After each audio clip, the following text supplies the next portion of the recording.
La novia jamás llegó. 200 invitados murmurando. Un altar vacío. Un hombre humillado en silla de ruedas.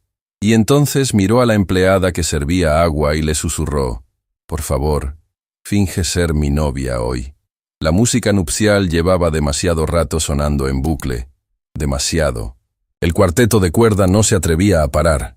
Nadie había tenido el coraje de hacerles la señal, y el chirrido del violín se repetía sobre las sillas blancas como un reloj descompuesto. Sebastián Vega Montenegro lo escuchaba todo desde el centro del altar. Cada compás, cada carraspeo nervioso, cada murmullo que se extendía por el jardín como humo entre los 200 invitados que habían venido a verlo casarse. Apretó los brazos de su silla de ruedas hasta que los nudillos se le pusieron blancos. Hacía ya bastante que la novia debería haber entrado. El camino empedrado seguía vacío. La alfombra recién planchada sobre el césped del jardín de la Villa Magnolia seguía sin huellas. El arco floral, más alto que un hombre, sostenía rosas blancas que ya empezaban a marchitarse bajo el sol de la costa. Renata Aldana Sotomayor no aparecía, y por la cara que traía Tomás Herreras y Fuentes acercándose por el costado, ya no aparecería nunca. Tomás era su abogado de toda la vida, el único hombre en el mundo en quien Sebastián confiaba con los ojos cerrados. Se inclinó por detrás de la silla con un celular en la mano y la cara pálida como una sábana. «Sebastián, hijo», murmuró, tan cerca que sus palabras casi le rozaron el oído. «Tienes que escuchar esto, pero te pido que respires antes». Sebastián tomó el aparato con un pulso que él mismo no se reconoció. Apretó el botón. La voz que salió de la pequeña bocina no era la voz dulce que él había aprendido a querer durante el último año y medio. Era una voz que él no había escuchado nunca antes en aquella mujer. Hueca, fría, terriblemente educada. «Sebastián, no puedo hacerlo. No me esperes en el altar. Lo intenté, te lo juro que lo intenté. Pero al despertar, hoy lo entendí. Yo no nací para empujar una silla por el resto de mi vida. No soy esa mujer. Y tú no mereces a alguien que te diga que sí mintiendo. Adiós». El mensaje se cortó. El silencio cayó sobre los hombros de Sebastián con el peso de una piedra de cantera. Detrás de él, el cuarteto de cuerda seguía tocando. «Diles que paren», pidió Sebastián, sin reconocerse la voz. Tomás levantó la mano. El violinista entendió. La música murió de golpe. Y entonces, sin la música, el murmullo de los invitados creció hasta volverse insoportable. Era como si todos hubieran estado esperando ese silencio para empezar a hablar. «¿Qué pasó? Lo dejaron. Pobre hombre. Yo se lo dije a mi marido. Esa muchacha nunca...». Las palabras llegaban a Sebastián por todos los costados, atravesando el jardín como flechas. Pobre. Esa palabra. La palabra que había aprendido a odiar más que ninguna otra.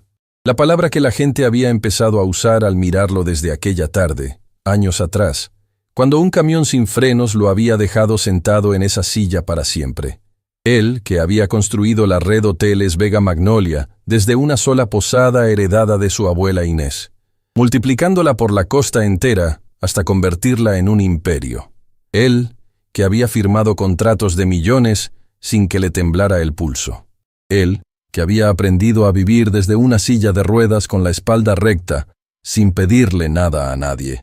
Él era ahora pobre hombre. Cerró los ojos un segundo.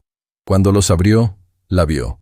Camila Rosales Mendoza estaba de pie al borde del jardín, junto a una mesa de aperitivos, con una bandeja de copas de agua en las manos. Estaba muy quieta. Demasiado quieta para alguien que acababa de escuchar aquel mensaje rebotar entre los invitados como una piedra en una iglesia. Trabajaba en la Villa Magnolia desde hacía algunos años. La conocía de vista. Una mujer joven, callada, que pasaba por los pasillos como si no quisiera molestar al aire. Y sin embargo, era la única persona en aquella casa que jamás lo había mirado con lástima. Cuando Sebastián volvió de la clínica de rehabilitación después del accidente, todo el personal de la villa había aprendido el mismo gesto: bajar la mirada, sonreír con esa sonrisa apretada que la gente bien intencionada le pone a los enfermos. Todos, menos ella. Camila lo miraba a los ojos. Le decía: «Buenos días, señor Vega», como si él siguiera siendo un hombre y no un caso. Le acomodaba la taza de café siempre en el mismo lugar exacto donde su mano podía tomarla sin estirarse. Le cambiaba las flores marchitas del estudio sin que él tuviera que pedirlo. Pequeños gestos, tan pequeños que él mismo no se había dado cuenta de que los había aprendido de memoria. Hay personas que pasan toda la vida cerca de uno sin que uno las mire. Y un día, son las únicas que siguen ahí cuando todo lo demás se cae. Camila estaba al borde del jardín, con la bandeja de copas, y lo miraba. No con lástima, con algo más antiguo, con algo parecido a entender. «Tomás», dijo Sebastián sin apartar los ojos de ella. «Ven aquí». El abogado se inclinó otra vez. «Necesito a esa mujer aquí, ahora, sin escándalo. Trae a Camila, la del servicio.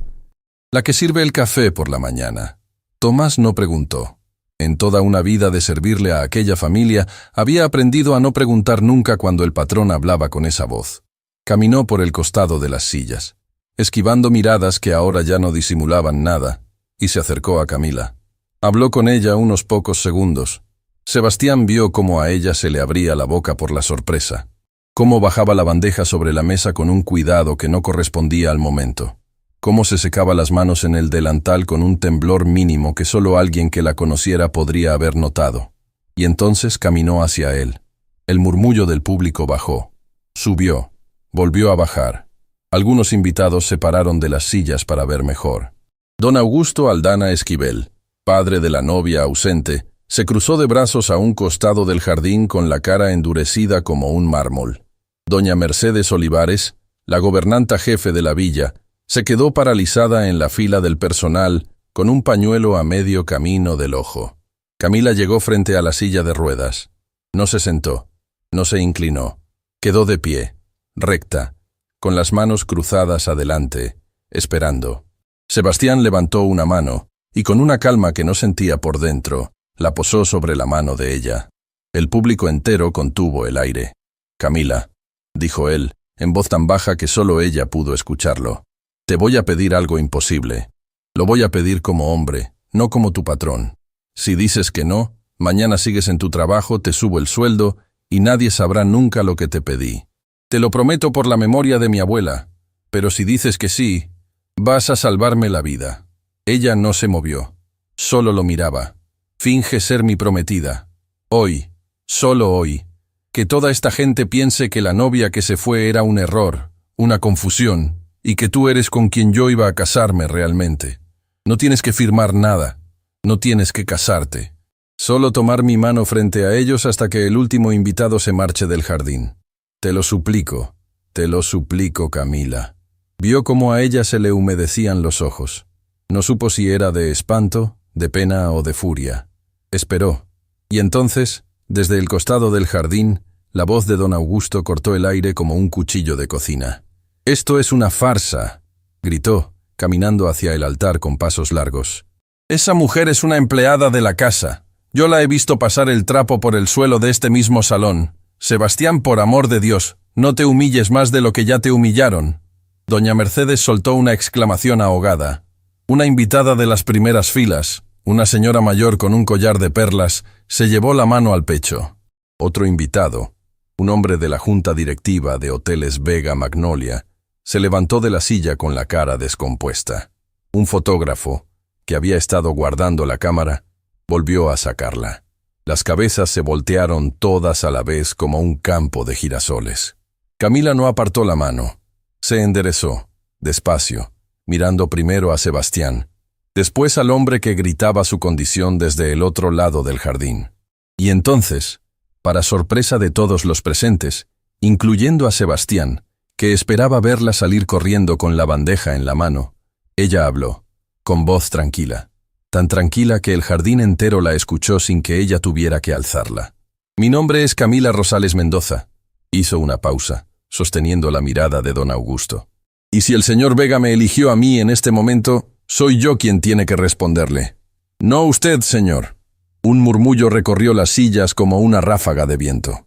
«Una empleada de la casa», repitió don Augusto, con esa risa corta que la gente educada usa para ofender sin parecer grosera.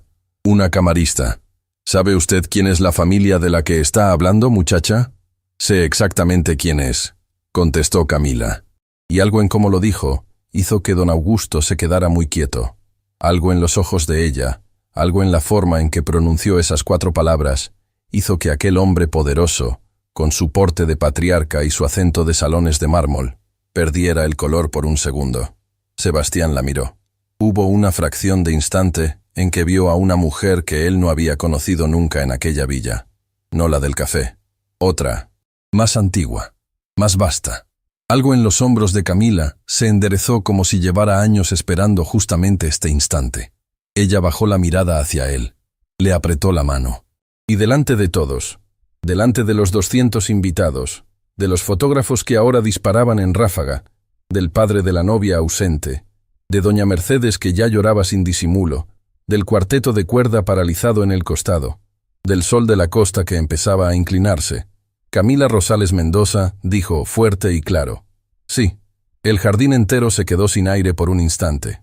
Luego empezó un aplauso confuso, vacilante, alguien que no sabía si era el aplauso correcto.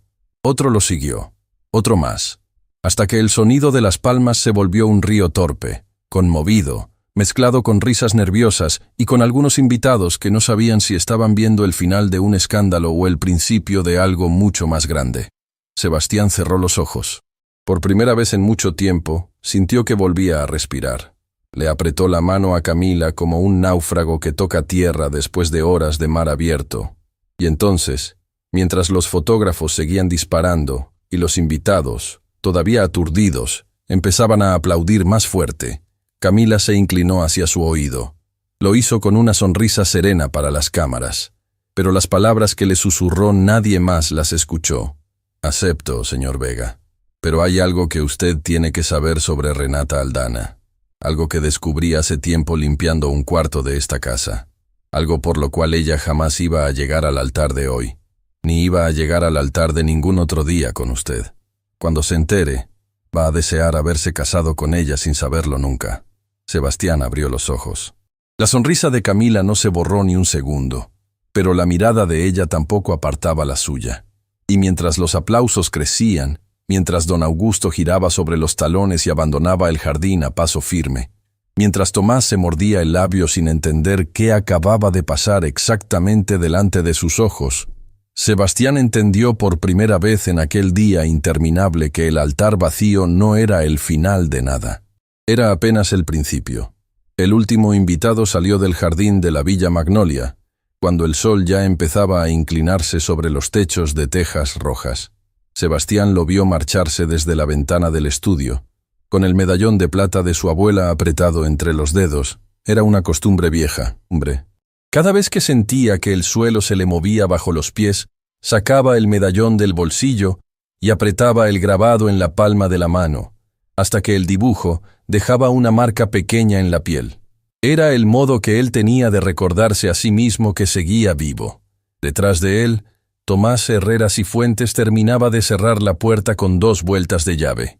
Despedí al cuarteto, despedí al cura, despedí al fotógrafo, dijo el abogado, con esa voz suya de hombre cansado que ya no se sorprende con nada. Mañana va a estar en todos los noticieros de la costa. Mañana al mediodía, te lo aseguro. En algún portal van a tener una foto de esa muchacha tomándote la mano frente al altar. Ya lo sé. No, Sebastián. No lo sabes. Tomás dejó caer el portafolio sobre el escritorio. Mañana en la junta directiva, alguien va a usar este escándalo para pedir tu reemplazo. Y va a tener la mitad de los votos. Sebastián no respondió. Seguía mirando por la ventana. En el jardín, las sillas blancas habían quedado tiradas como si una tormenta hubiera pasado por ahí. Los empleados las recogían en silencio. Y al fondo, junto a la puerta lateral del salón de servicio, estaba Camila, de pie, con las manos cruzadas adelante, esperando que la llamaran. Llevaba esperando un buen rato, sin moverse, sin preguntar, sin ir a buscar nada que comer ni nada que tomar, solo de pie, con la espalda recta y la mirada baja, como una mujer que sabe esperar. «Hazla pasar», dijo Sebastián. Tomás dudó. «Sebastián, tú sabes perfectamente lo que esta mujer dijo en el jardín. Algo que descubrió limpiando un cuarto de esta casa. Necesito estar presente cuando hablemos de eso. Como abogado tuyo, no puedo permitir que... Hazla pasar sola». «Sebastián». «Sola, Tomás». El abogado apretó la mandíbula. Pero conocía a aquel hombre desde la época en que Sebastián era un muchacho flaco que estudiaba contabilidad en los libros heredados de su abuela. Sabía cuándo discutir y cuándo callar. Recogió el portafolio, abrió la puerta del estudio y se fue. Sus pasos se alejaron por el pasillo con un eco hueco. Camila entró un momento después. Cerró la puerta detrás de sí con el cuidado de quien lleva años aprendiendo a no hacer ruido en habitaciones ajenas. Caminó hasta el centro del estudio. Se detuvo a una distancia exacta, ni demasiado cerca ni demasiado lejos, y solo entonces levantó la mirada. Sebastián giró la silla de ruedas hasta quedar frente a ella. Por un instante ninguno de los dos dijo nada. La luz de la tarde caía oblicua sobre el escritorio, recortando una sombra larga del medallón sobre los papeles.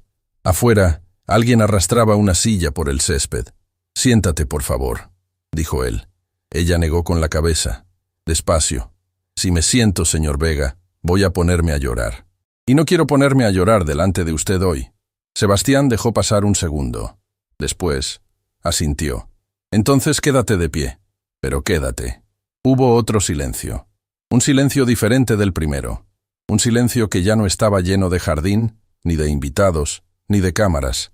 Era el silencio de dos personas que de pronto habían quedado solas en una habitación con algo enorme en el medio. «Camila, antes de hablar de lo que tú dijiste en el oído», empezó Sebastián midiendo cada palabra, «quiero que escuches algo. Lo que pasó ahí afuera no fue justo para ti. Yo te puse en una situación que ninguna mujer debería pasar. Te usé como un escudo delante de 200 personas. Y por eso, antes que nada, te pido perdón. De hombre a mujer». Ella parpadeó. No esperaba aquello. Probablemente esperaba un patrón despachando órdenes. Probablemente esperaba un sobre con dinero sobre el escritorio. Probablemente esperaba que le dijeran exactamente cuántos días tenía que seguir mintiendo y cuándo podría volver a su uniforme.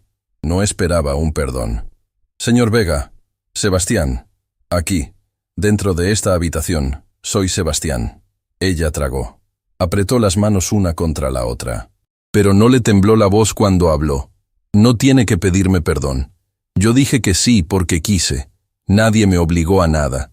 Y eso es importante que usted lo sepa, antes que cualquier otra cosa. Yo no soy una mujer que diga que sí por miedo. Lo dije porque, mientras usted me hablaba, vi en sus ojos algo que ya había visto antes en otra persona». «¿En quién?». Ella desvió la mirada hacia la ventana. «En mi marido. La noche antes de que muriera en aquella fábrica». Sebastián sintió que algo se le movía adentro del pecho. Eso no estaba en ningún reporte de empleados. Él jamás había mirado las fichas del personal de su casa. Para él, hasta hoy, Camila había sido una sombra discreta entre los muebles. «Pensé que era una muchacha soltera». «Sí, casi todos lo piensan. Una sonrisa pequeña, sin amargura. Llevo años de viuda. Mi esposo trabajaba en una mueblería que se llamaba Maderas del Litoral. Una máquina vieja que no tenía mantenimiento. Hubo un accidente. Él alcanzó a apartar a un compañero más joven que estaba con él. Por eso me lo trajeron como héroe. Por eso me firmaron una pensión miserable. Porque era héroe muerto, no obrero muerto». Le tembló la voz por primera vez. La controló enseguida. «Mi madre está enferma del corazón hace mucho tiempo. Mi hermana menor va al colegio todavía y quiere ser médica. Yo soy la única persona que trae plata a esa casa. Por eso, cuando usted me ofreció el puesto en la villa hace algunos años, no le pregunté el sueldo. Acepté». Sebastián cerró los ojos un instante. Recordaba el día. Doña Mercedes Olivares se la había recomendado. «Una muchacha tranquila», había dicho la gobernanta. «Una muchacha que no va a darnos dolores de cabeza». Y él había firmado el contrato sin levantar la cabeza de los papeles. «Camila, ¿por qué nunca te quejaste? Yo aumenté el sueldo del personal 2 veces desde que llegaste, pero tú nunca pediste un peso más, ninguna licencia extra, nada. Porque no estaba ahí para quejarme, señor Sebastián. Estaba ahí para sostener mi casa. Y porque además, esta villa fue lo único parecido a un descanso que tuve en muchos años». Sebastián la miró de verdad, por primera vez, y se dio cuenta de que aquella mujer no era apenas la del café por la mañana ni la de las flores cambiadas en el estudio. Era una mujer que había aprendido a sostener el mundo entero sobre los hombros sin pedir aplausos. «Quiero proponerte un trato», dijo él. Ella levantó la mirada otra vez. «Mañana al mediodía, mi junta directiva va a intentar usar este escándalo para sacarme del control de Hoteles Vega Magnolia. Llevan tiempo queriéndolo. La cadena tiene 15 hoteles de la costa, 2 en el interior, y vale más de lo que tú o yo podemos contar. Si me derrumban a mí, derrumban también el trabajo de mi abuela Inés, que está internada en el Hospital San Lázaro, y cuyo corazón no soporta otro disgusto. Hizo una pausa para tomar aire. Hablar de su abuela todavía le costaba físicamente. La única manera de pararlos es que yo tenga lo que un patrón llama estabilidad personal. En palabras claras, que yo aparezca con una mujer del brazo. Que esa mujer se siente en la primera fila de la próxima gala de caridad de El Mirador. Que asista a la cena anual de la Junta. Que me visite a mi abuela en el hospital y la abuela la conozca. Que las fotos de hoy no sean de un hombre humillado, sino de un hombre que cambió de mujer en el último segundo y eligió bien. Señor Sebastián, yo no sé caminar por una gala de caridad. Yo sirvo el agua en esas galas. No me siento en la mesa. Por eso te elegí. Hizo girar el medallón entre los dedos. La gente que sirve el agua en una gala ve cosas que la gente sentada en la mesa no ve. Y yo necesito una mujer que vea, no una mujer que pose. Camila se quedó muy callada. El trato es este, siguió él. Un tiempo. No más del estrictamente necesario para neutralizar a la Junta. Tú vas a aparecer a mi lado en los actos públicos. Vas a vivir, durante ese periodo, en el ala de huéspedes de la villa, no en la habitación del personal. Vas a aprender lo que tengas que aprender. Tomás se ocupará de eso. Yo, a cambio, voy a cancelar la deuda de la casa de tu madre con el banco. Voy a costear el tratamiento cardíaco de tu madre con el mejor equipo médico. Y voy a pagar la carrera completa de medicina de tu hermana Lucía, en la universidad que ella elija, hasta el último libro. Camila se llevó una mano a la boca. Es demasiado. No lo es. Tú me salvaste hoy delante de 200 personas y delante de mi propia junta directiva. Estoy poniendo precio a algo que no tiene precio. Y aún así, te estoy pagando menos de lo que vales. ¿Aceptas? Hubo un silencio largo. Camila bajó la mirada hacia el medallón que él tenía en la mano. Después la subió hasta los ojos de él, y respondió con la misma calma con que había respondido en el jardín. Acepto, pero con 2 condiciones. Dilas. La primera, cuando esto termine, sea cual sea el final, yo vuelvo a mi casa. No quiero quedarme aquí. No vine a esta villa a buscar marido. Vine a trabajar. Sebastián asintió con la cabeza. Hecho. La segunda. Durante este tiempo que vamos a estar juntos, usted no me toca. Ni para las fotos, ni delante de la gente, ni en privado. Mi mano sobre la suya, sí. La suya sobre la mía, sí. Eso ya lo aceptamos hoy en el altar. Pero nada más. No soy una mujer de adornos rápidos. No vine al mundo para serlo. Sebastián la miró durante unos segundos largos. Y después, despacio, con una seriedad casi solemne, le contestó. Hecho, te doy mi palabra. Por la memoria de mi abuela. Ella respiró hondo. Pareció que se le caía un peso enorme de los hombros. Entonces, ¿estamos de acuerdo? Estamos de acuerdo, repitió él. Y por un instante, le sonrió. Fue una sonrisa pequeña, oxidada. Una sonrisa que no había usado en mucho tiempo. A Camila se le movió algo en la cara cuando la vio. Pero entonces ella se enderezó. Caminó hasta el escritorio. Apoyó las palmas sobre la madera oscura. Y lo miró con otra cara. Una cara que no era la del trato, sino la de lo que había prometido contarle desde la oreja, en el altar. Sebastián, antes de seguir adelante con esto, hay algo que tiene que escuchar.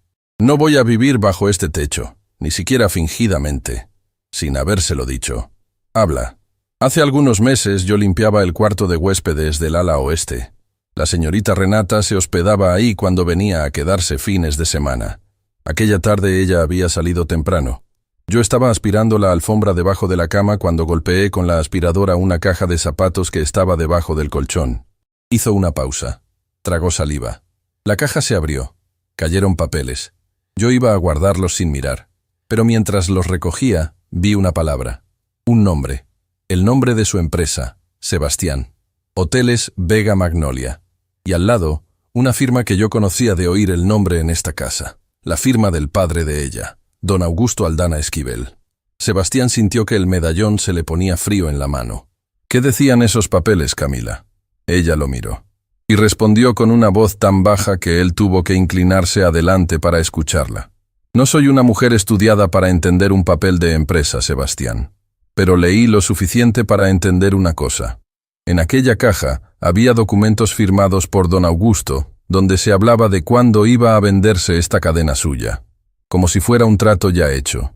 Y la fecha de venta era posterior a la fecha de su boda con Renata. Hubo un silencio de hielo dentro del estudio. Me atrevo a decirle, terminó Camila con la voz todavía baja, que la señorita Renata no lo dejó hoy porque usted está en una silla. Ese mensaje fue una mentira, Sebastián.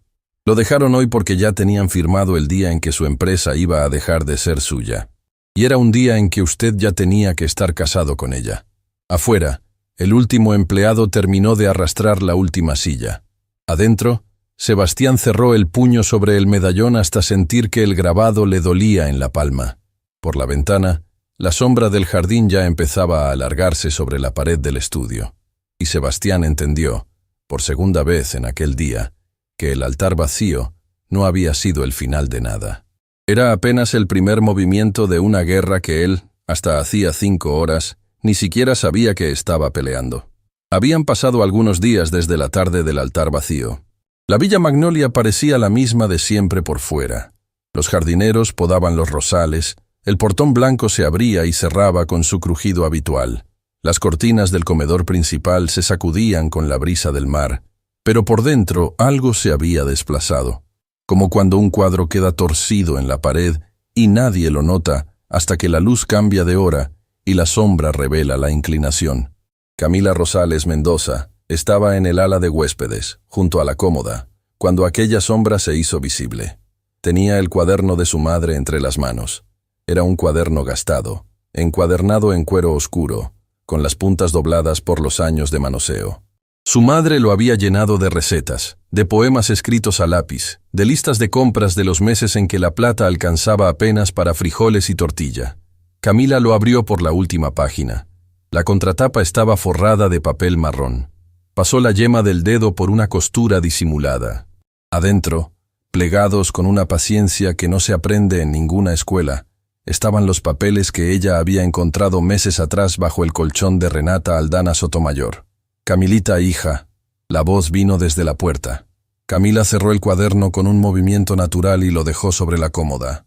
Doña Mercedes Olivares entró con un vestido en una mano y una caja de zapatos en la otra. La gobernanta había servido a aquella villa por 30 años.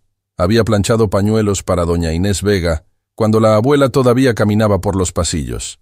Había visto crecer a Sebastián desde niño. Tenía esa autoridad doméstica que las casas viejas otorgan a quien lleva tiempo barriendo sus rincones. Te traje lo que vamos a usar esta noche para la gala. ¿Te ayudo con el peinado? Yo me arreglo sola, doña Mercedes. No se preocupe. ¿Estás nerviosa? Un poco. Es la primera vez que entro a un sitio de esos por la puerta principal. Mercedes la observó con una sonrisa tibia. Camilita, hija. Sé que lo que pasó la otra tarde fue muy raro. Pero entre tú y yo, el señor Vega te ha hablado de algo más. De los Aldana, de papeles, de empresa, de algún asunto privado. Camila no levantó la vista del vestido. El señor Vega solo me ha hablado de la gala, doña Mercedes. Dice que tengo que sonreír y dejar a Tomás contestar las preguntas. Nada más. Bien, bien. Mercedes se quedó un momento más de la cuenta junto a la cómoda. Sus ojos se posaron, casi sin querer, sobre el cuaderno gastado. ¿Es de tu madre, ese cuaderno? Sí, señora. Qué lindo guardar las cosas de los que se nos van. Mercedes le acarició el brazo con la misma ternura que se le da a un perro, al que se acaba de envenenar. Yo te dejo el vestido. Bajan en 1 hora. Cuando la gobernanta cerró la puerta, Camila se quedó muy quieta. Tomó el cuaderno otra vez. Lo deslizó dentro de su bolso pequeño, y se prometió a sí misma que aquel cuaderno no iba a quedarse a solas en aquella habitación ni un minuto más. Fue entonces cuando llamaron a la puerta de nuevo. Esta vez con un golpe distinto, más bajo, con los nudillos. Adelante. Sebastián Vega Montenegro entró con la silla de ruedas. Cerró la puerta con la mano, sin pedir ayuda. Llevaba el medallón de plata fuera del bolsillo, apretado contra la palma. Camila, dijo, con una voz baja que no era la voz del patrón. Antes de que bajemos esta noche, quiero que me cuentes una cosa más. Cuando hallaste aquellos papeles hace meses, ¿por qué no viniste directamente a mí? Ella lo miró largamente, y entonces le contó. Le contó que había bajado las escaleras del ala oeste con los papeles temblando bajo el delantal, que había encontrado a doña Mercedes en la lavandería, que le había dicho, palabra por palabra, lo que vio, que Mercedes la había mirado con esa misma sonrisa tibia que acababa de mostrarle hacía un momento, y que le había contestado, la señorita Renata es de la familia, Camilita. No te metas en lo que no te concierne. Y olvídate de esos papeles. Quien anda metiéndose en cuartos ajenos, después no encuentra trabajo en ninguna casa de la costa. Sebastián cerró los ojos, tan despacio que casi no se notó. Cuando los abrió, el medallón le había dejado una marca roja en la palma de la mano. Mercedes lleva 30 años con nosotros, dijo, casi para sí mismo. Mi abuela la llamaba hija cuando la veía. Por eso, Sebastián, yo guardé los papeles. No tenía cómo probar nada. No tenía a quién contarle. Lo único que podía hacer era esperar. Y rezar para que llegara el día en que alguien me preguntara. Sebastián tomó aire profundo. Hoy alguien te preguntó. Hoy alguien me preguntó. Bajaron poco después. Tomás Herreras y Fuentes los esperaba al volante. El camino al centro de convenciones. El mirador subía la colina entre palmeras inclinadas por el viento del mar. Adentro del coche, nadie habló por un buen rato. En algún momento, Camila notó que el medallón se le estaba escurriendo del bolsillo a Sebastián. Estiró la mano y, sin pedir permiso, lo acomodó. Él la miró. Ella le sostuvo la mirada un instante. No fue un gesto de novios. Fue un gesto de hermana, de madre, de algo más antiguo que un hombre y una mujer en un coche. Tomás los miró por el espejo retrovisor y apretó el volante. El mirador apareció en lo alto, con sus columnas blancas iluminadas. Las cámaras se amontonaban en la entrada principal. Tomás bajó el vidrio del coche. La rampa para silla de ruedas está al costado, dijo el guardia sin levantar la vista. Por la puerta de servicio. Sebastián se mantuvo en silencio. Camila apretó los labios. Una rampa mal hecha es como una palabra mal dicha. Revela a quien la construyó. Y aquella rampa, en una sala donde una entrada costaba lo que ganaba una familia en medio año, llevaba directamente a la puerta del servicio. Como si un hombre en silla y un mesero con bandeja fueran la misma cosa. Mercedes le había dicho a Camila que entrara por la puerta principal, que se dejara fotografiar sola, brevemente, antes de entrar. Camila no lo hizo. Caminó al costado de Sebastián hasta la puerta de servicio.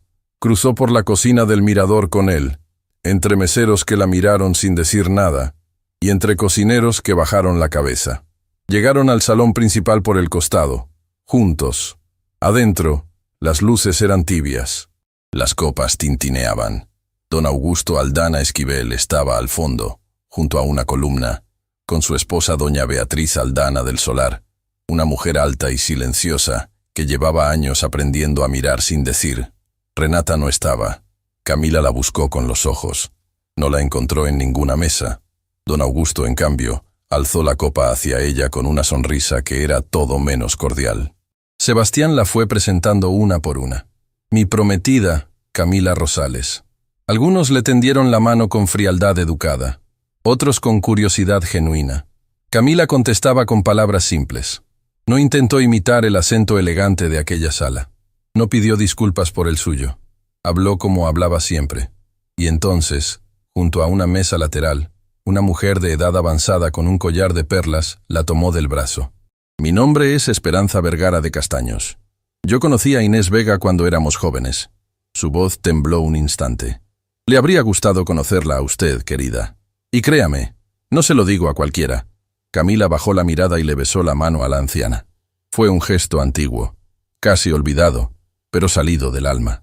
Doña Esperanza tuvo que sacar el pañuelo del bolso. Varias señoras de la mesa miraron la escena en silencio.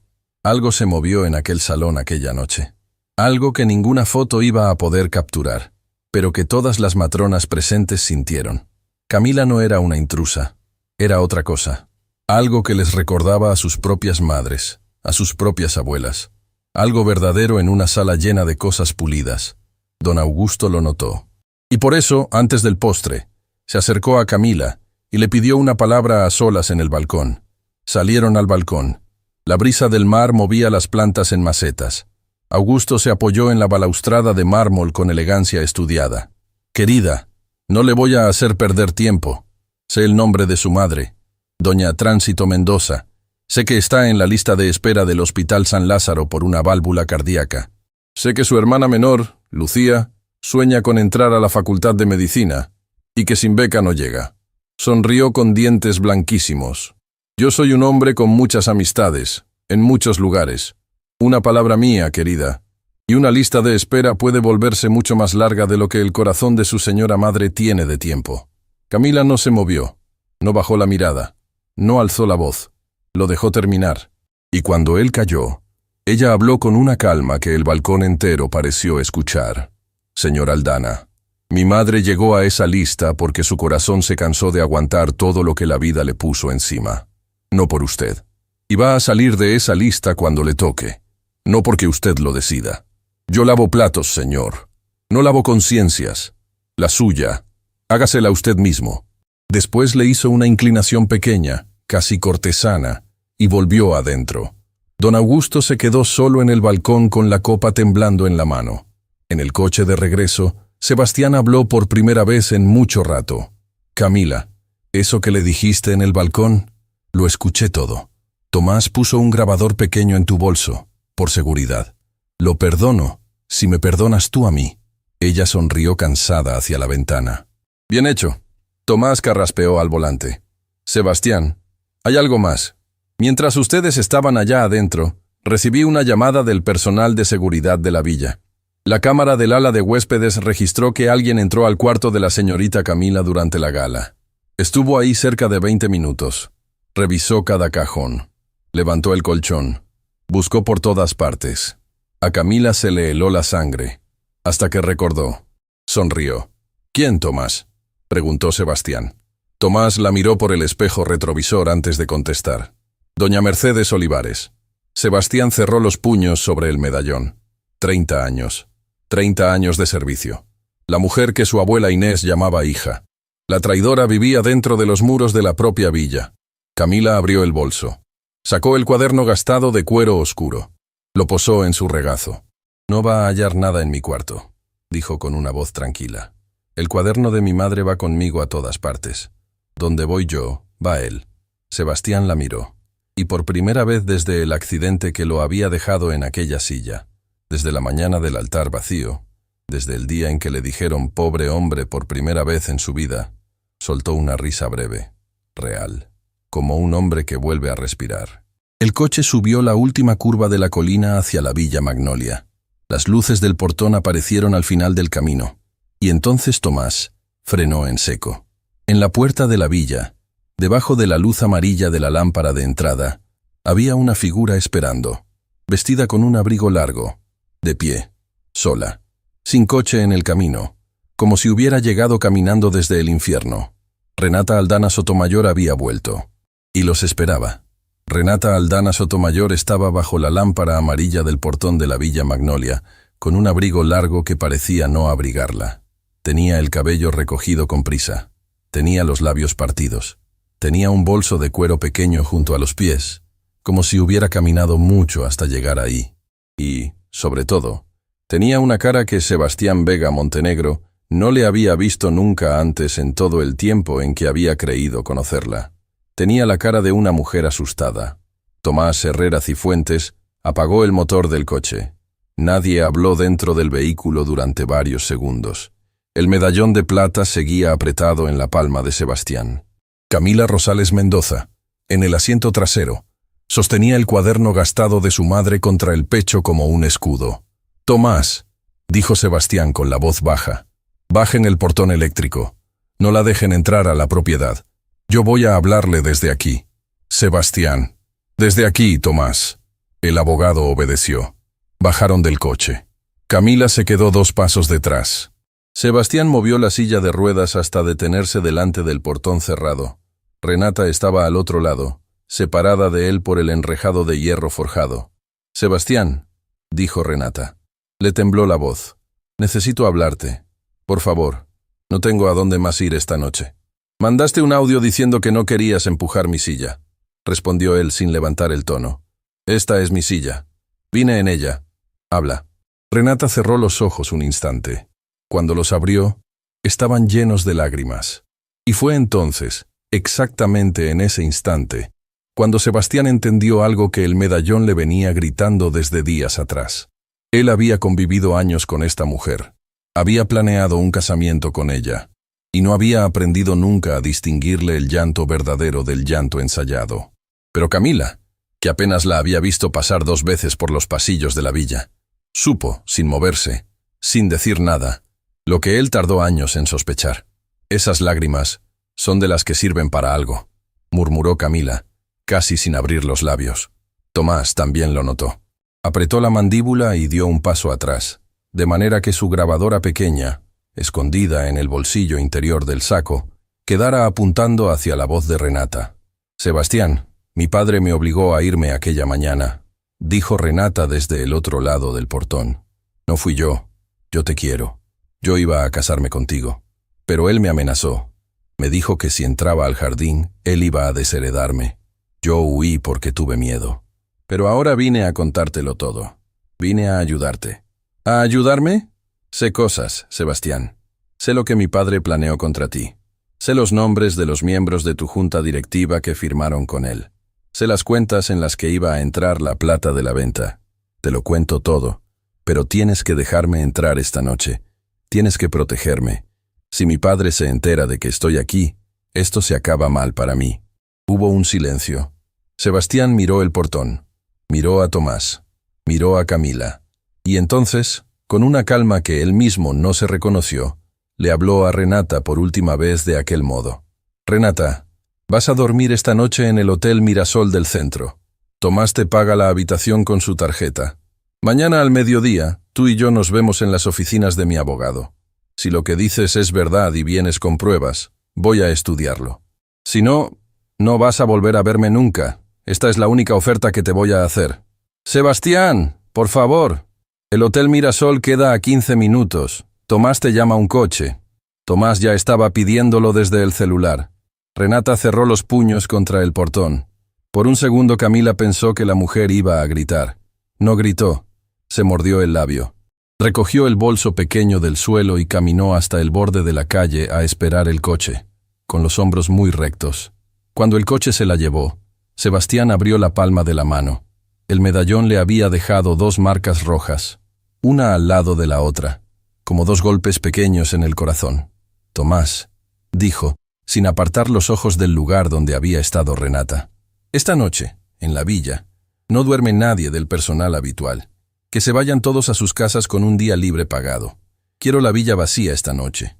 Solo Camila, tú y yo. Y doña Mercedes también. Que la villa la vea irse. Sin escándalo. Mañana decidimos qué hacer con ella. Hecho. Más tarde, dentro del estudio, Sebastián desplegó sobre el escritorio los papeles del cuaderno gastado de Camila. Eran apenas 3 hojas mecanografiadas, un membrete sobrio, una firma reconocible al pie. Tomás los leyó con los lentes en la punta de la nariz. Los releyó. Después se quitó los lentes y se masajeó los ojos.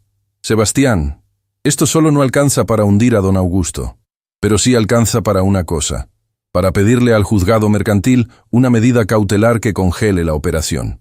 Si presento esto mañana a primera hora, nadie puede vender ni una silla de la cadena Hoteles Vega Magnolia hasta que se aclare todo. Hazlo. Voy a necesitar el cuaderno como custodia de la prueba. Camila negó con la cabeza. ¿El cuaderno? No. Llévese los papeles. El cuaderno se queda conmigo. Tomás la miró. Entendió. Asintió con la cabeza. Hecho. Cuando Tomás salió del estudio, Sebastián y Camila quedaron solos.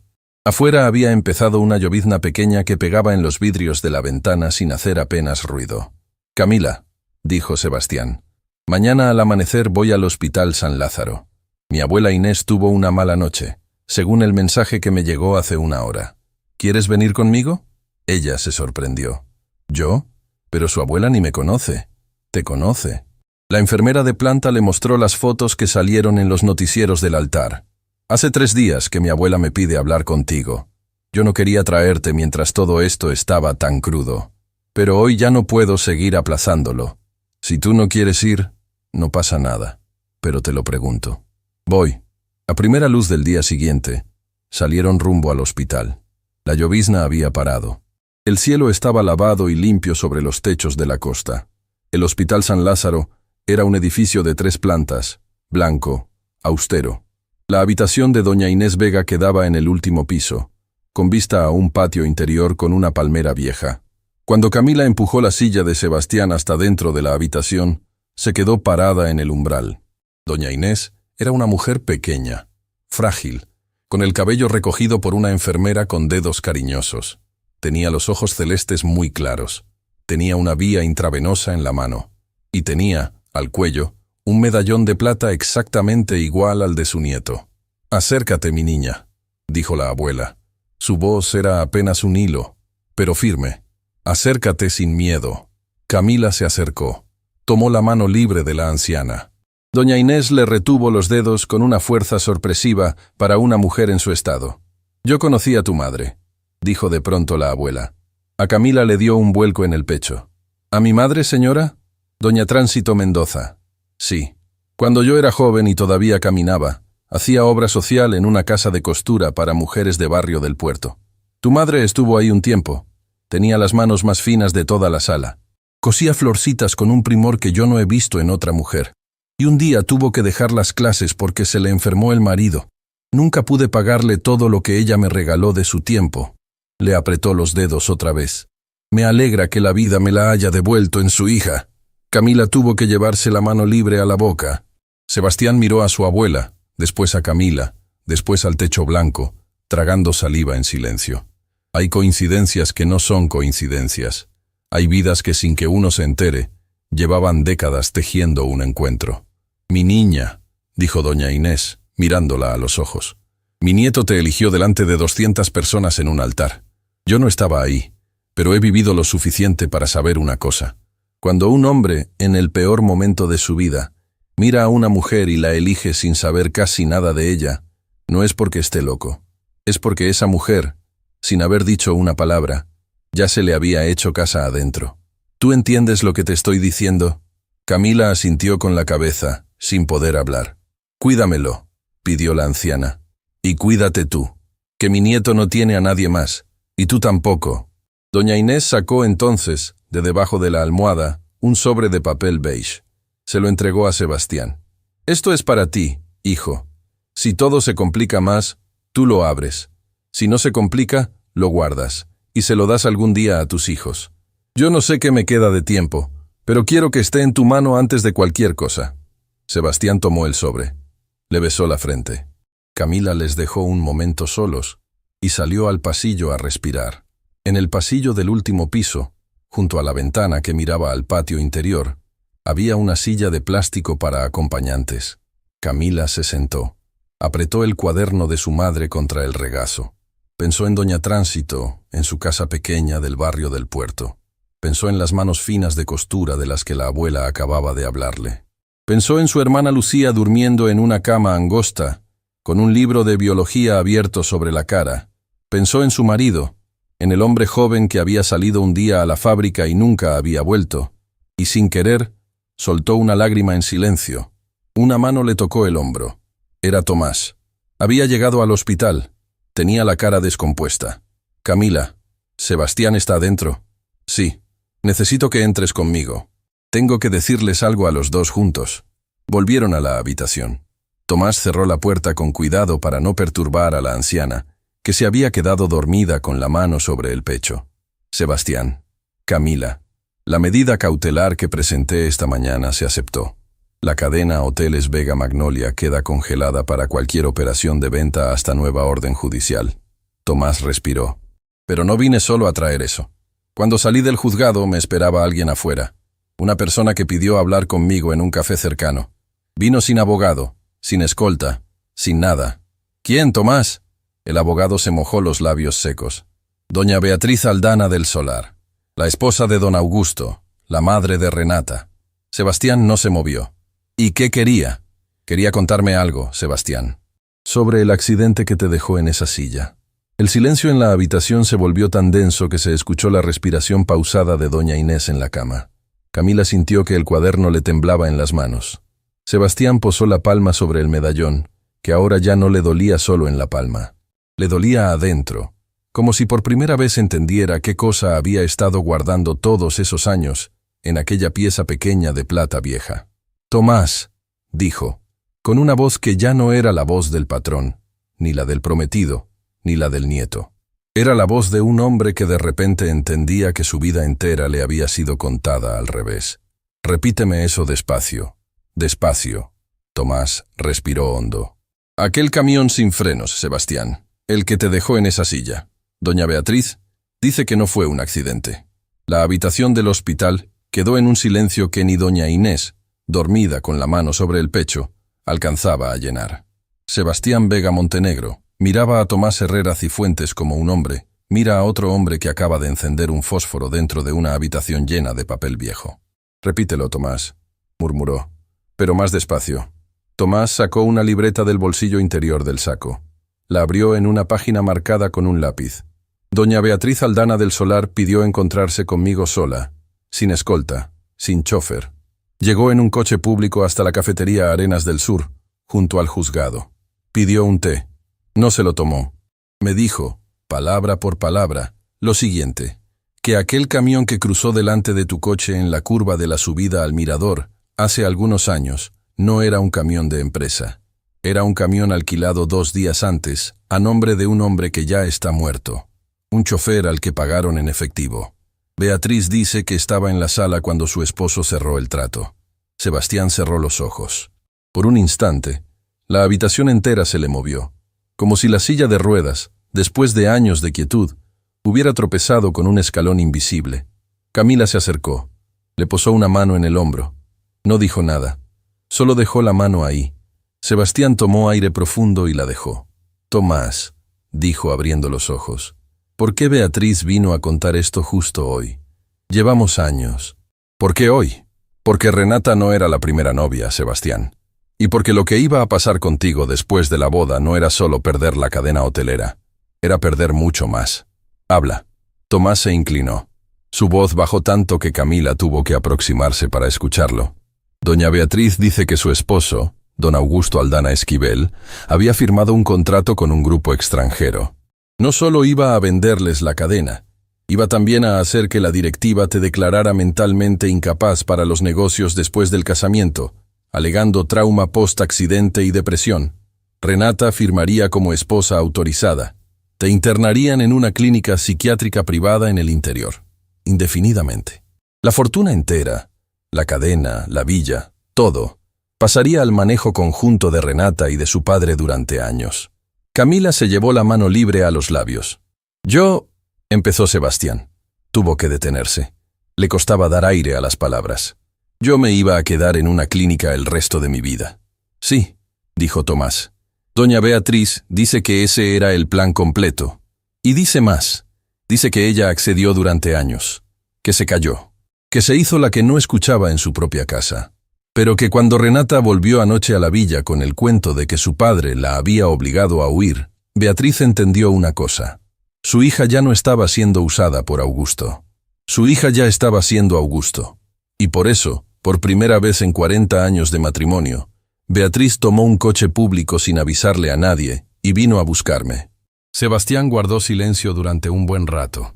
Después, despacio, sacó del bolsillo el sobre beige que su abuela le había entregado minutos antes. Lo apretó entre los dedos.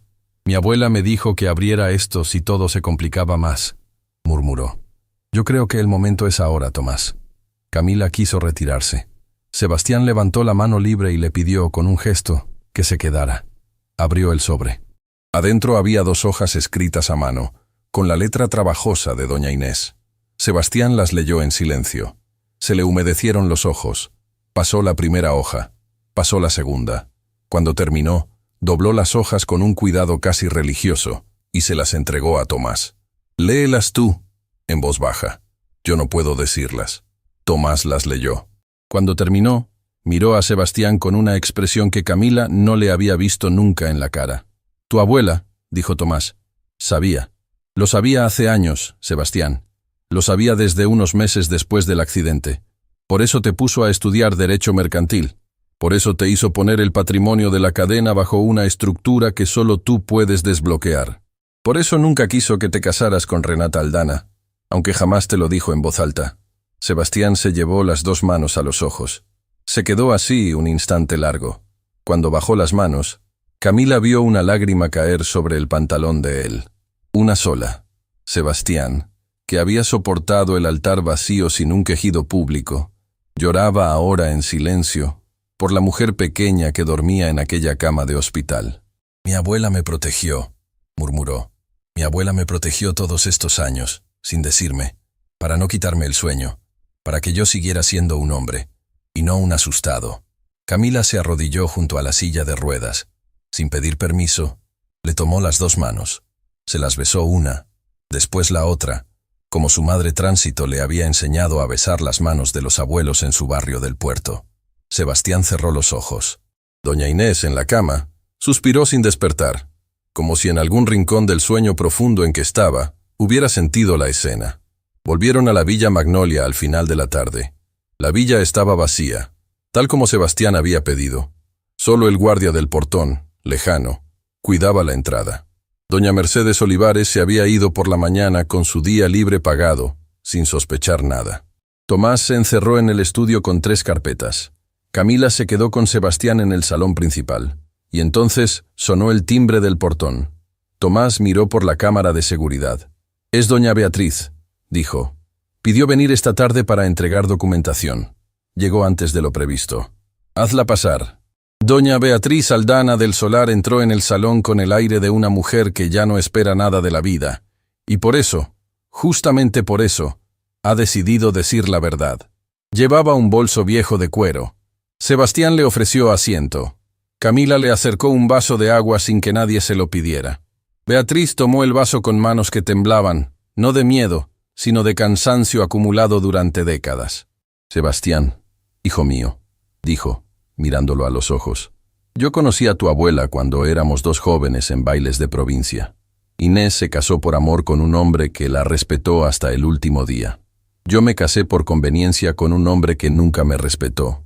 Esa es toda la diferencia entre tu vida y la mía». Abrió el bolso. Sacó un sobre. Sacó un segundo sobre. Sacó un cuaderno de tapas duras, marcado con goma elástica, y los puso uno al lado del otro sobre la mesa baja del salón. «Este sobre tiene los nombres de los miembros de tu junta directiva, que aceptaron sobornos de mi marido. Hay 6. 3 de ellos son cabeza visible. Los otros 3 son votos de complemento». Tocó el segundo sobre. «Aquí están los recibos de los pagos en efectivo al chofer del camión. Mi marido los guardó por seguridad propia. Yo los copié hace meses cuando supe que podía pasar lo del casamiento». Tocó el cuaderno. «Aquí está mi puño y letra. Una declaración firmada y fechada de mi mano. Si tu abogado la presenta, yo la sostengo en juzgado. No me corro». Tomás abrió las 2 carpetas. Empezó a comparar nombres. La cara se le endureció más con cada hoja que pasaba. Pasó 5 minutos en silencio. Cuando terminó, miró a Sebastián. «Sebastián, esto es completo. Con esto no hay solo medida cautelar. Con esto hay imputación penal. A tu junta, a don Augusto, y lamentablemente también a Renata, porque firmó papeles sabiendo lo que firmaba». Beatriz cerró los ojos. Una sola lágrima cayó sobre la mesa baja. «Mi hija va a tener que responder ante la justicia. Lo sé. Para eso vine». Sebastián la miró. La miró largo rato. «Doña Beatriz», dijo, despacio, «yo no soy juez. No me toca a mí decidir lo que pase con su hija. Pero le digo una sola cosa, mujer a mujer con mi prometida aquí presente». Camila levantó los ojos, sorprendida por la forma del nombramiento. Si su hija hubiera entrado al jardín aquella mañana del altar, sería una mujer aún peor de la que es hoy, porque hubiera empezado una vida entera de mentir cada día al lado mío, hasta el día en que decidiera firmar mi internamiento. La que la salvó a ella, esa mañana, fue justamente la que ella desprecia. La empleada que sirvió el agua. Esta mujer. Camila bajó la mirada. Beatriz no la apartó. «Lo sé, hijo», dijo en voz baja. «Yo lo sé. Cuando vi en el noticiero la foto del altar, cuando vi a Camila tomarte la mano sin saber siquiera quién eras tú en realidad, supe que mi hija acababa de perder algo que ya nunca iba a recuperar. La oportunidad de ser una mujer buena. Hubo silencio. Después, Beatriz hizo algo inesperado. Se levantó. Caminó hasta donde estaba sentada Camila. Le tomó las dos manos, igual que Camila había tomado las de Sebastián horas antes en el hospital. «Tu suegra», dijo Beatriz, con la voz quebrada. «Jamás vas a tenerla. Pero permíteme, esta tarde, ser por un minuto la mujer mayor que te diga. Gracias. Gracias, Camila, por sostener a este hombre cuando los míos lo estaban tirando al pozo. Gracias por ser lo que mi hija no quiso ser. Que la vida te lo devuelva. Yo, desde la sombra que me queda, voy a pedírselo cada día». Camila se mordió los labios para no llorar. Apretó las manos de Beatriz. No dijo palabra. Cuando Beatriz se fue, Tomás cerró el portón de la villa con doble vuelta. Volvió al salón. Sebastián seguía mirando la mesa baja con los 3 documentos. «Tomás», dijo, sin levantar la vista. «Mañana al mediodía Renata se sienta en tu oficina, según el acuerdo que le hicimos anoche. Quiero que vaya yo también. Quiero verla a la cara una última vez. Quiero que sepa que su madre vino antes que ella. Sebastián, no es necesario que vayas tú. Yo puedo... Voy yo. Y Camila viene conmigo». Camila levantó la mirada sorprendida. «¿Yo, Sebastián? Esa reunión es entre ustedes». «Esa reunión es entre la mujer que casi me mete en una clínica para siempre y el hombre al que ella creyó que podía mandar al fondo del pozo. Tú vienes porque tú eres la que vio antes que nadie. Tú vienes porque tu palabra, en esta historia, ya pesa más que la de cualquiera». Camila tragó. «Voy». Esa noche, Tomás se quedó trabajando hasta la madrugada en el estudio. Sebastián durmió poco. Camila, en el ala de huéspedes, sostuvo el cuaderno de cuero de su madre contra el pecho y no logró dormir tampoco. En su cabeza giraba la frase que Beatriz le había dicho al despedirse, ya en la puerta, en voz tan baja que solo ella la había escuchado. «Camila, hija, cuídate. Cuando un hombre como mi marido se ve perdido, se vuelve más peligroso, no menos». Al día siguiente, a primera hora, Tomás recibió una llamada en el celular que casi le hace soltar la taza de café. Era el director general del Hospital San Lázaro. «Señor Herrera, necesito que el señor Vega venga inmediatamente. Tuvimos una situación esta madrugada con la habitación de doña Inés Vega». Tomás sintió que le bajaba un frío. ¿Está bien?» «Ella está bien. Pero alguien intentó entrar a su habitación durante la noche, fingiendo ser personal médico. La enfermera de turno lo descubrió a tiempo. Llamamos a la policía. El hombre escapó. Pero dejó algo, señor Herrera. Dejó algo en la mesa de luz de doña Inés». «¿Qué dejó?»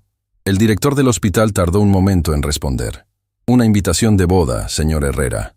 La invitación original del casamiento que no se realizó. Y encima, escrito con marcador rojo, una sola palabra. Diga, próxima». La reunión extraordinaria de la Junta Directiva de Hoteles Vega Magnolia fue convocada para el mediodía siguiente, en el último piso de la torre corporativa del centro de San Esteban del Mar. Tomás Herrera Cifuentes la pidió formalmente esa misma madrugada. Apenas terminó la llamada del director del Hospital San Lázaro. Apenas escuchó la palabra escrita en marcador rojo sobre la mesa de luz de doña Inés Vega. Sebastián Vega Montenegro no durmió esa noche. Camila Rosales Mendoza tampoco. A primera hora del día, antes de salir hacia la torre, ella entró al estudio de la villa con 2 tazas de café y una fotografía vieja en la mano. «Antes de que bajemos, Sebastián, hay algo que tengo que enseñarte». Le puso la fotografía sobre el escritorio. Era una foto en blanco y negro, gastada por los años, con una esquina doblada. En la imagen aparecía un hombre joven, en uniforme de obrero, junto a una bandera pequeña de un sindicato textil. Detrás del hombre joven, fácilmente reconocible aún siendo un cuarto de siglo más joven, estaba don Augusto Aldana Esquivel. Esta foto la encontré junto a los papeles, debajo del colchón de la señorita Renata. Estaba metida adentro de un sobre amarillo. Yo no entendí entonces lo que significaba. Anoche, mientras no podía dormir, recordé el nombre del sindicato de la bandera. Es un sindicato textil, que mi suegra mencionó muchas veces. El sindicato del que mi marido oyó hablar toda su vida. Sebastián la miró sin parpadear. ¿Tu marido? Joaquín Beltrán Cardona. Camila pronunció el nombre como quien saca una piedra del fondo de un bolsillo. Joaquín trabajó toda su vida en mueblería. Sí, pero su padre fue obrero textil. Y todos los obreros textiles de esta costa saben una historia que nunca se cuenta en voz alta. Hace muchos años, un líder sindical fue golpeado al salir de una asamblea. Quedó con una pierna que ya no le funcionó nunca más. La policía dijo que había sido un asalto. Los obreros sabían que no. Los obreros sabían quién había mandado a aquellos hombres, pero nadie tenía nada para probarlo. Sebastián tomó la fotografía con la mano que tenía libre. El joven obrero de la foto es ese mismo hombre. Y atrás suyo, la persona que la gente del sindicato nombraba en voz baja como el responsable, es don Augusto. La señorita Renata guardaba esa foto sin saber, posiblemente, todo lo que significaba. Tal vez la encontró en una caja de su padre y la apartó porque le pareció un trofeo. Pero en esta costa, Sebastián, esa foto vale más que cualquier documento de empresa. Esa foto, mostrada en el lugar correcto, deja a don Augusto sin amigos. Sebastián guardó la foto en el portafolio junto a los documentos. Se inclinó hacia Camila. La miró con la calma profunda de un hombre que acaba de entender que la mujer frente a él lleva años cargando llaves de puertas que él ni siquiera sabía que existían. Camila, cuando esto termine, sea como sea, yo necesito decirte algo importante. Pero hoy no es el día. Hoy vamos a la torre. Después hablamos. Después hablamos. La sala de juntas de Hoteles Vega Magnolia tenía una mesa larga de madera oscura que llevaba 30 años recibiendo decisiones. Los miembros de la junta llegaron uno a uno con la prisa fingida de quien finge no saber nada. Don Augusto Aldana Esquivel llegó último, acompañado de su hija Renata. Los dos venían sin abogado. Era una decisión calculada. Augusto seguía creyendo, hasta ese mediodía, que controlaba el tablero. Sebastián entró rodando la silla por la rampa lateral, con Tomás a su izquierda y Camila a su derecha. Camila no se sentó al fondo. Se sentó al lado del puesto de Sebastián, en el lugar de las acompañantes oficiales. Don Augusto la miró y sonrió con esa sonrisa pequeña que la gente educada usa para ofender. «Querida», dijo, antes de que la reunión empezara, «veo que hoy no nos sirve usted el agua. Suba de nivel, suba de nivel». Hubo una risita corta entre dos miembros de la junta. Camila no se inmutó. Tomás abrió el portafolio. Sacó las dos carpetas. Sacó el cuaderno escrito a mano. Sacó la fotografía. Y los puso, uno por uno, sobre la mesa larga. Doña Esperanza Vergara de Castaños, miembro honoraria del Consejo desde la época de doña Inés Vega, se inclinó hacia adelante en el extremo de la mesa. Era una mujer mayor, de palabra escasa y respetada por todos los presentes. Había aceptado venir esa mañana cuando Tomás la llamó al amanecer. Sebastián habló sin levantar la voz. No la levantó ni una sola vez en los siguientes 20 minutos. Hoy esta junta tiene 3 puntos en el orden del día. Lectura de la medida cautelar emitida ayer por el juzgado mercantil congelando cualquier operación de venta de la cadena. Lectura de los nombres de los 6 miembros de esta junta que recibieron pagos en efectivo de don Augusto Aldana para preparar mi destitución por presunta incapacidad mental, basada en el accidente que me dejó en esta silla, con vistas a una internación clínica indefinida posterior a mi casamiento. Y finalmente, lectura de la declaración firmada por doña Beatriz Aldana del Solar, esposa del señor Aldana, que entregó ayer documentación completa y se comprometió a sostener su declaración en juzgado. La sala entera se quedó sin aire. Don Augusto se puso de pie tan despacio que pareció que las piernas le pesaban toneladas. «Esto es una calumnia indignante». «Don Augusto», dijo Tomás, con la voz neutra que solo los abogados que ya ganaron usan al hablarle a los abogados que ya perdieron. «Le sugiero que se siente. Antes de continuar, vamos a pasar al anexo de la prueba». Tomás colocó la fotografía en el centro de la mesa. Doña Esperanza Vergara se ajustó los lentes. Se inclinó. Miró la foto durante un largo momento. Cuando levantó los ojos, los tenía húmedos. «Esta cara», dijo, mirando directamente a Augusto. «Yo la conozco. Mi hermano fue obrero textil en este puerto, señor Aldana. Yo crecí escuchando un nombre en mi casa que nunca se decía en voz alta. Hoy, por fin, después de muchos años, le pongo cara a ese nombre». 3 miembros de la junta empujaron sus sillas hacia atrás, alejándose físicamente de Augusto. Era un gesto pequeño. Pero todos en aquella sala sabían que un gesto pequeño, en una mesa de poder, vale más que un grito. Renata Aldana Sotomayor se mordió los labios. Empezó a hablar. Yo voy a contar mi parte. Yo voy a colaborar. Yo no sabía... Señorita Aldana, cortó Tomás sin mirarla. Su parte la cuenta usted en la fiscalía. Aquí en esta junta, hoy, no se le ha dado la palabra. Renata se dejó caer en la silla. Por primera vez en su vida adulta, parecía una mujer pequeña. Sebastián levantó una mano. Pidió la palabra final. Camila lo miró. Él, en cambio, miró a Camila. Hay alguien en esta sala que no es miembro de la junta, ni accionista, ni abogada, pero que tiene más derecho que nadie a decir las últimas palabras de esta reunión. Camila, si quieres, habla. Camila se levantó despacio. Apoyó las manos sobre la mesa larga, igual que las había apoyado sobre el escritorio del estudio aquella primera tarde. Miró a los 6 miembros corruptos. Miró a don Augusto. Miró a Renata. Miró, por último, a doña Esperanza, que la sostenía con una pequeña inclinación de cabeza. «Mi nombre es Camila Rosales Mendoza», dijo con voz firme. «Soy camarista. Trabajo desde hace algunos años en la Villa Magnolia. Lavo platos, sirvo café, cambio sábanas. Nunca pisé una escuela de negocios. Nunca firmé un contrato de millones. Pero hay una cosa que aprendí, cargando bandejas por salones como este, y hoy la voy a decir delante de todos ustedes. Una sola vez, para que la recuerden». Hizo una pausa pequeña. La sala entera contuvo el aire. «La gente que sirve el agua en una mesa, señores, ve cosas que la gente sentada en la mesa no ve. Y ustedes, durante años, se sentaron en esta mesa creyendo que las personas que servían el agua no tenían ojos. Hoy descubren que sí. Hoy descubren también que esos ojos llevan mucho tiempo guardando lo que vieron, esperando el día correcto para hablar. Hoy es ese día. No vine a humillar a nadie. Vine, simplemente, a devolverles la mirada que ustedes nunca pensaron que les iba a hacer de vuelta». El silencio en la sala se volvió absoluto. Doña Esperanza fue la primera en aplaudir. Despacio. Una vez, otra, otra. El aplauso pequeño se contagió a 3 miembros de la junta, después a uno más, hasta que media mesa aplaudía con una solemnidad extraña. Don Augusto Aldana Esquivel salió de la sala escoltado por seguridad corporativa. Renata salió detrás suyo, llorando sin disimulo. Los 6 miembros corruptos firmaron sus renuncias antes de salir. Tomás los recibió una a una con el sello de la empresa.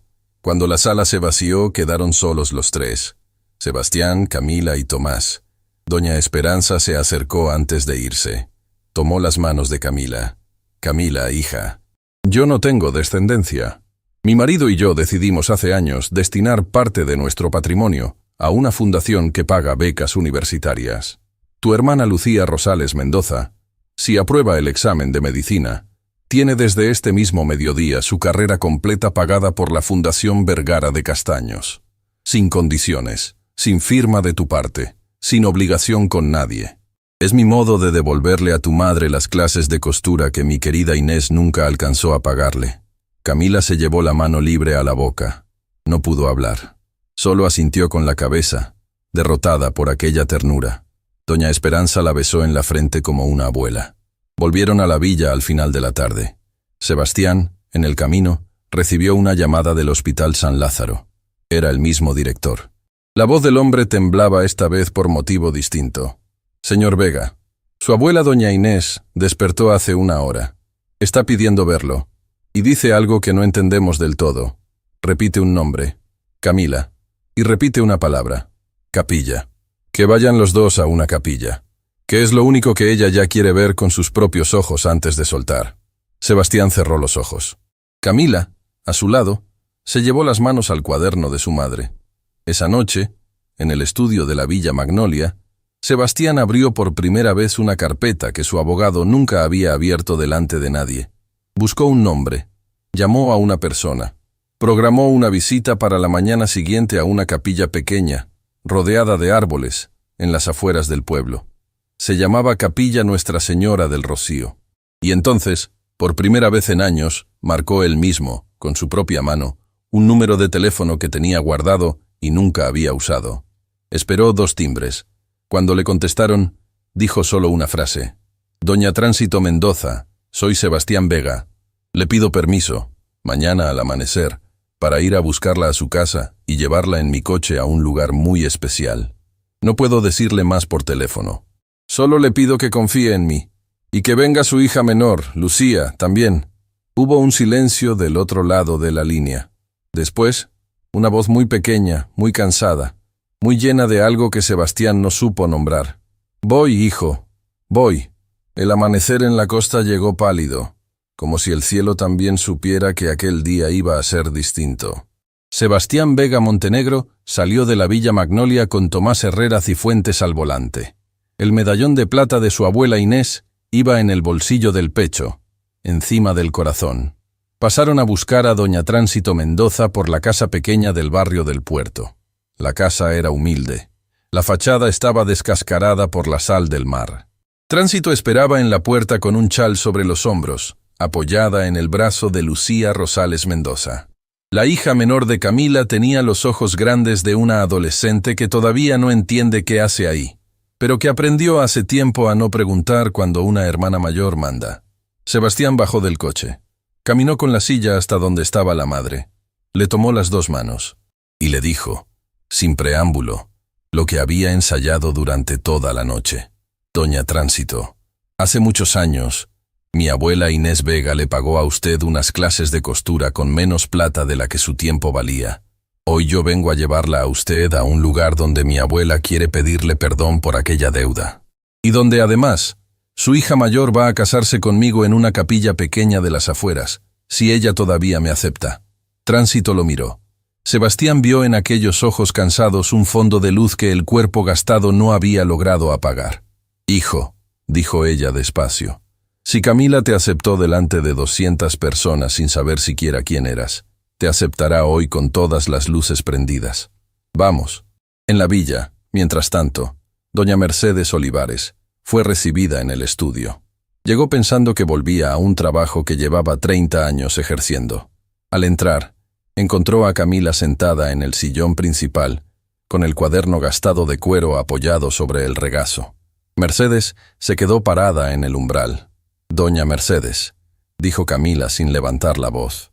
La señora Inés la llamaba a usted hija en otros tiempos.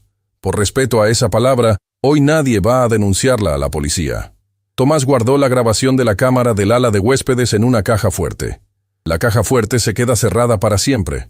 Pero usted, doña Mercedes, a partir de esta mañana, no vuelve a poner un pie en esta villa. Nunca más.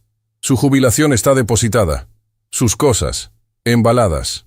Que la vida le pese lo justo y nada más. Mercedes abrió la boca, la cerró, bajó la cabeza y se retiró, escoltada por el guardia del portón, sin pronunciar palabra. Cuando el portón eléctrico se cerró tras ella, Camila respiró por primera vez en muchos meses, como si la villa entera fuera, ahora sí, una casa habitable. La capilla Nuestra Señora del Rocío estaba al final de un camino de tierra rodeado de algarrobos viejos. Era una construcción pequeña, de piedra clara, con un tejado de tejas rojas que el sol de la mañana empezaba a calentar. No había invitados, no había fotógrafos, no había junta directiva. Había, apenas, las personas que importaban. Doña Inés Vega llegó en una ambulancia del Hospital San Lázaro, autorizada por el director en persona, acompañada por la enfermera de cabecera. Bajaron una camilla con ruedas hasta la puerta de la capilla. La acomodaron junto al altar, levemente reclinada, para que la abuela pudiera ver.